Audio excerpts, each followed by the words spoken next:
Hello guys, most welcome. हम कर रहे हैं फाइनेंशियल मैनेजमेंट। फाइनेंशियल मैनेजमेंट के अंदर अभी हमारा चैप्टर चल रहा है लिवरेज एनालिसिस। लिवरेज एनालिसिस के फर्स्ट लेक्चर के अंदर मैंने आपको समझाया था कि लिवरेज एनालिसिस होता क्या है, लिवरेजिंग क्या होती है, उसके फॉर्मूलाज बताए थे, जिसके मैंने अंदर आपको operating leverage, financial leverage and combined leverage के अच्छे से फॉर्मूलाज बताए होंगे, आप बताए थे और आपने अच्छे से याद किए होंगे, ये मैं एज्यूम कर रहा हूं। आइए आज के इस लेक्चर के अंदर हम ऑपरेटिंग, फाइनेंशियल और कंबाइंड लिवरेजेस को न्यूमेरिकली सॉल्व करते हैं फॉर्मूलाज लगाकर। उसके लिए हमें एक क्वेश्चन की जरूरत पड़ेगी। ये क्वेश्चन आपके सामने है। ये क्वेश्चन जो है मैंने ड्यू जो यूनिवर्सिटी है ड्यू सोल की, उसकी जो मटेरियल है, स्टडी मटेरियल जो उनकी वेबसाइट पर है, वहां से मैंने ये क्वेश्चन लिया है। तो इस क्वेश्चन का क्रेडिट जाता है ड्यू सोल को और उनके प्रोफेसर्स को। आइए क्वेश्चंस को देखते हैं क्या है। इसमें लिखा हुआ है calculate the degree of operating leverage, यानी कि DOL आपको कैलकुलेट करना है। DOL मतलब ऑपरेटिंग लिवरेज। ओके, डिग्री मतलब वही है आपका डिग्री, ऑपरेटिंग लिवरेज कैलकुलेट करने की डिग्री बताइए, मतलब वही, इसमें कोई ज़्यादा है नहीं कुछ। हाँ, और इसके अलावा आपको पूछा है फाइनेंशियल लिवरेज की डिग्री और कंबाइंड लिवरेज जो है उसकी भी डिग्री कैलकुलेट करने के बोला है। आउटपुट दिया हुआ आपको 60,000 यूनिट्स, ये जितना भी आउटपुट है बेटा ये यूनिट्स के अंदर दिया हुआ है। फिक्स्ड कॉस्ट जो है वो आपको 7,000, 14,000 और 1,500 की दे रखी है। उसके नीचे आपको वेरिएबल कॉस्ट पर यूनिट दे रखा है। इंटरेस्ट आपको कैलकुलेट करके दिया हुआ है, तो चाहिए क्या आपको इंटरेस्ट कैलकुलेट करने की जरूरत नहीं पड़ेगी। सेलिंग प्राइस पर यूनिट आपको दे रखी है यहाँ पर 60 पैसा, 5 रुपीज पर यूनिट, 10 पैसा पर यूनिट। तो पर यूनिट सेलिंग प्राइस भी दे रखी है और पर यूनिट आपको वेरिएबल कॉस्ट भी दे रखी है। सेलिंग प्राइस में से अगर मैं वेरिएबल कॉस्ट लेस कर दूं तो हमारे पास आ जाएगा हमारा प्यारा सा कंट्रीब्यूशन, और कंट्रीब्यूशन को मैं आउटपुट से मल्टीप्लाई करूंगा तो कंट्रीब्यूशन टोटल में आ जाएगा, और उसके बाद हम उसमें से इंटरेस्ट लेस करके earning before interest and tax तक जा सकते हैं। ओके, तो फिक्स्ड कॉस्ट और उसके बाद इंटरेस्ट भी लेस कर देंगे। तो वो जो स्टेटमेंट मैंने आपको लास्ट लेक्चर के अंदर बताया था वो स्टेटमेंट यहाँ काम आने वाला है, और स्टेटमेंट भी बड़ा इंटरेस्टिंग था। तो चलिए उस स्टेटमेंट को हम यहाँ पर बनाते हैं। ओके, हाँ, तो उस स्टेटमेंट की बात करूं, उस स्टेटमेंट में क्या था, उस स्टेटमेंट के अंदर लाइन ड्रॉ करनी पड़ेगी, हमको इस तरीके से बनानी पड़ेगी। यहाँ पर 3 कॉलम, कि हमारे पास 3 ईयर का डेटा नहीं है, हमारे पास 3 फर्म्स का डेटा है, 3 फर्म है टोटल। यस, तो यहाँ पर एक है फर्म ए, फर्म बी और फर्म, ये हो गई मेरी फर्म ए, ये फर्म बी और ये होगी फर्म सी। अब यहां पर सबसे पहले हम लेते हैं सेलिंग प्राइस पर यूनिट ले लेते हैं, कि टोटल सेल से वैसे भी हमको ज़्यादा मतलब है नहीं, उसमें से हम variable cost per unit less कर देते हैं। तो हमारे पास में हमारा बहुत ही प्यारा सा कंट्रीब्यूशन पर यूनिट आ जाएगा। कंट्रीब्यूशन पर, आप चाहो तो सेलिंग प्राइस को टोटल में भी पर यूनिट ना लिख के टोटल में भी लिख सकते हो। इसके लिए आपको जो है यहाँ पर सेलिंग प्राइस पर यूनिट दे रखी है, इसको टोटल आउटपुट या टोटल सेल्स वाली यूनिट से मल्टीप्लाई करना पड़ेगा। लेकिन मैं ऐसा नहीं कर रहा हूँ, मैं वेरिएबल कॉस्ट और सेलिंग प्राइस दोनों ही पर यूनिट दे रखी है, तो लेस करके कॉन्ट्रीब्यूशन पर यूनिट निकाल रहा हूँ। तो यहाँ पर आपकी सेलिंग प्राइस है 60 पैसा, 5 रुपीज और 10 पैसा देते हैं। 60 पैसा, 5 रुपीज और 10 पैसा पर यूनिट। वेरिएबल कॉस्ट भी आपको यहाँ पर दे रखी है, वो है 20 पैसा, 1 रुपी, 50 पैसा, 20 पैसा लेस कर दो, 1 रुपी, 50 पैसा लेस कर दो और 0.02 पैसा लेस कर दो। तो कंट्रीब्यूशन यहाँ आ जाएगा आपका 0.40, यहाँ आ जाएगा आपका 3.5 और यहाँ आ जाएगा 0.0। अब आगे जो है ना मुझे टोटल में चाहिएगा, आगे पर यूनिट चलेगा नहीं, क्योंकि कंट्रीब्यूशन में से हम लेस करते हैं हमारी प्यारी सी फिक्स्ड कॉस्ट, और फिक्स्ड कॉस्ट आपको पर यूनिट नहीं दे रखी है, वो दे रखी है टोटल अमाउंट। तो हम क्या करेंगे, यहाँ पर ये जो कंट्रीब्यूशन पर यूनिट है इसको मल्टीप्लाई कर देंगे आउटपुट से, कि कितनी यूनिट बनाई है हमने और उसको बेची है। तो वो आउटपुट दे रखा आपको 60,000 यूनिट, 15,000 यूनिट, 1 लाख यूनिट, ये आउटपुट है यूनिट्स में दे रखा है। ओके, तो 16,000, 15,000, 1 लाख से मल्टीप्लाई कर दो। अब कोई बोले सर नहीं हम तो मल्टीप्लाई नहीं करना चाहते, तो आप एक काम कर सकते थे, आप शुरू से ही यहाँ से भी सेल्स में टोटल में 6.60 को वह 60,000 से मल्टीप्लाई करते और वेरिएबल कॉस्ट को भी 60,000 से मल्टीप्लाई करते, तो यहाँ पर आपके पास कंट्रीब्यूशन टोटल में आता, पर यूनिट नहीं आता, फिर उसमें से फिक्स कॉस्ट लेस कर सकते थे, ऐसा भी आप कर सकते थे। तो यहाँ टोटल जब अपन यूनिट से मल्टीप्लाई करेंगे तो कंट्रीब्यूशन टोटल में आपका आ जाएगा यहाँ पर 24,000, ओके, 0.60 माइनस 0.20 मल्टीप्लाई बाय 60,000, 24,000। यहाँ आपका कंट्रीब्यूशन टोटल में आ जाएगा 3.5, 15,000.5, दैट इज 52,500 और 1 लाख मल्टीप्लाई 0.08 क्या आ जाएगा 8,000। ये क्या आ गया आपका कंट्रीब्यूशन टोटल में। अब इसमें से हम लेस कर देंगे हमारा फिक्स्ड कॉस्ट। अब फिक्स्ड कॉस्ट कितना कितना दे रखा है आपको, तो देखिए फिक्स्ड कॉस्ट दे रखा है हमको यहाँ पर 7,000, फिर 14,000, फिर 1,500, 7,000, 14,000, 1,500, 7,000, 14,000 और 1,500 ये दे रखा है हमको फिक्स्ड कॉस्ट। अब फिक्स्ड कॉस्ट जैसे ही लेस करेंगे तो हमारे पास हमारा आएगा प्यारा सा EBIT, earning before interest and tax.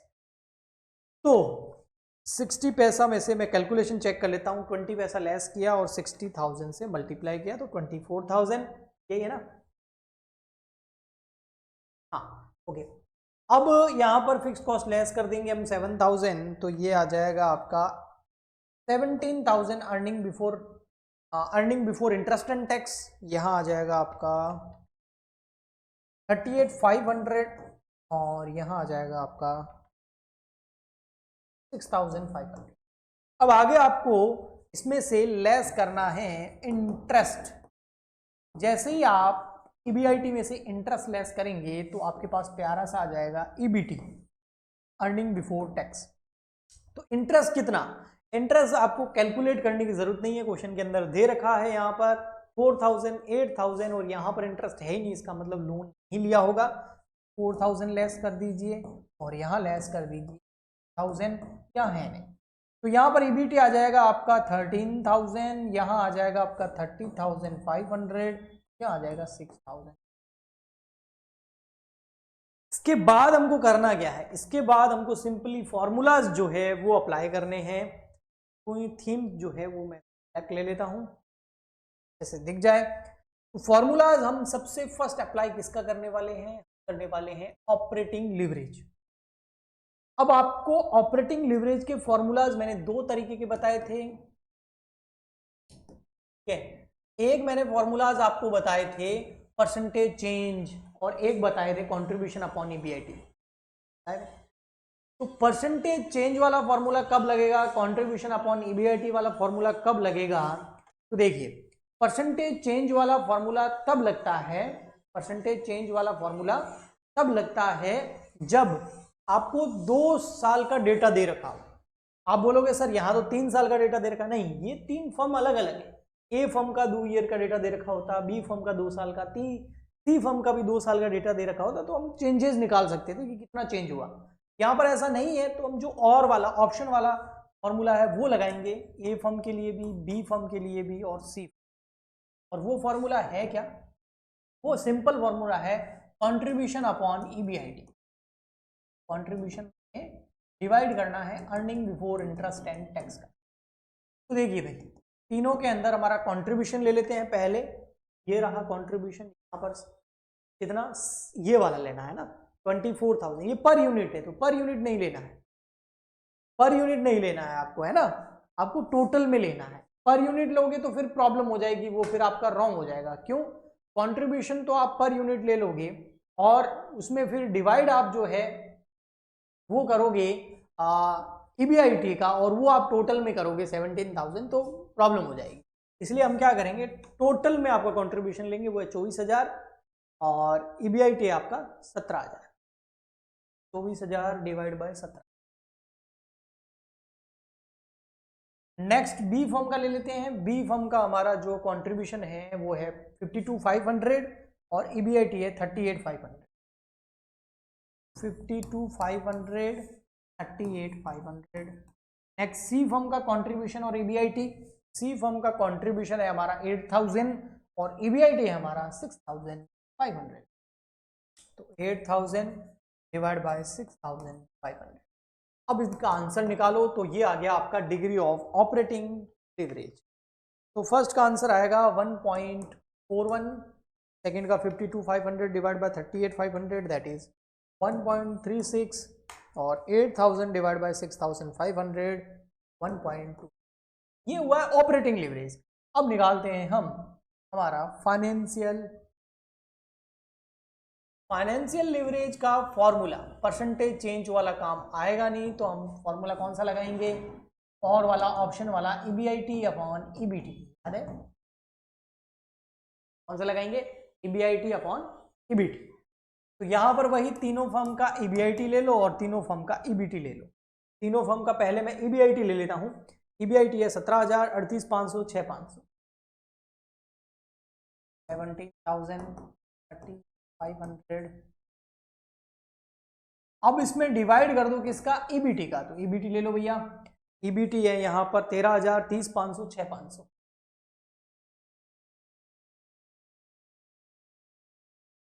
35,000। ये तो आ गया 1।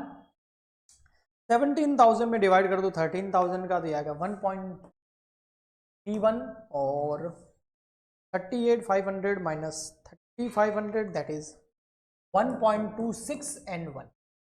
तो ये आ गया आपका कौन सा, ये आ गया आपका financial leverage. Last and final हमारा बचता है कंबाइंड लीवरेज। कंबाइंड लीवरेज का एक फॉर्मूला मैंने आपको बताया था कि ऑपरेटिंग लीवरेज और फाइनेंस लीवरेज जो आया है उनको आपस में मल्टीप्लाई कर दो तो आपका कंबाइंड लीवरेज आ जाएगा। या फिर आप ये फॉर्मूला यूज कर सकते हो, कौन सा, कंट्रीब्यूशन अपॉन ईबीटी। यस। तो यहां पर हम क्या करेंगे, सबसे पहले ए फर्म का, फिर बी का, फिर सी। पहले तीनों का मैं कंट्रीब्यूशन ले लेता हूं, फिर ईबीटी ले लूंगा। तो कंट्रीब्यूशन हम टोटल मिलेंगे, तो ये रहा हमारा टोटल में कंट्रीब्यूशन। यहाँ पर आपको सामने दिख गया होगा, आउटपुट से मल्टीप्लाई करने के बाद 24,000, 52,500, 8,000, 24,000, 52,500 और 8,000। अब इसमें डिवाइड करना हमको ईबीटी का। ईबीटी ले लो, सबसे एंड में आई हुई है 13,000, 30,500, 6,500,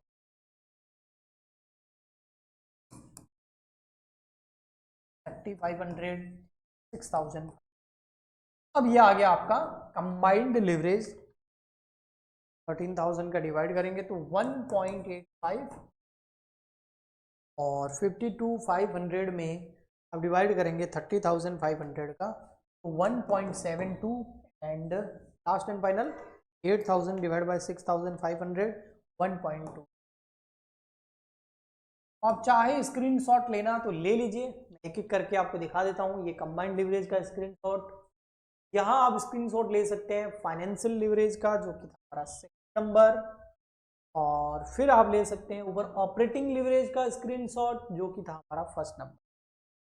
मोस्ट इंपोर्टेंट सबसे, और वो है हमारा फाइनेंशियल ये स्टेटमेंट का आप स्क्रीनशॉट ले लीजिए, ये बहुत काम का है। के बाद में हमारा ओके। तो आपको पता चल गया होगा कि कैसे लिवरेजेस को कैलकुलेट करते हैं, कैसे फॉर्मूलाज को अप्लाई करते हैं। और भी क्वेश्चंस आपकी बुक में बहुत सारे होंगे, थोड़ा ट्राई करना उनको। हम मिलते हैं नेक्स्ट लेक्चर में। आज के लिए इतना ही, तब तक goodbye and thank you.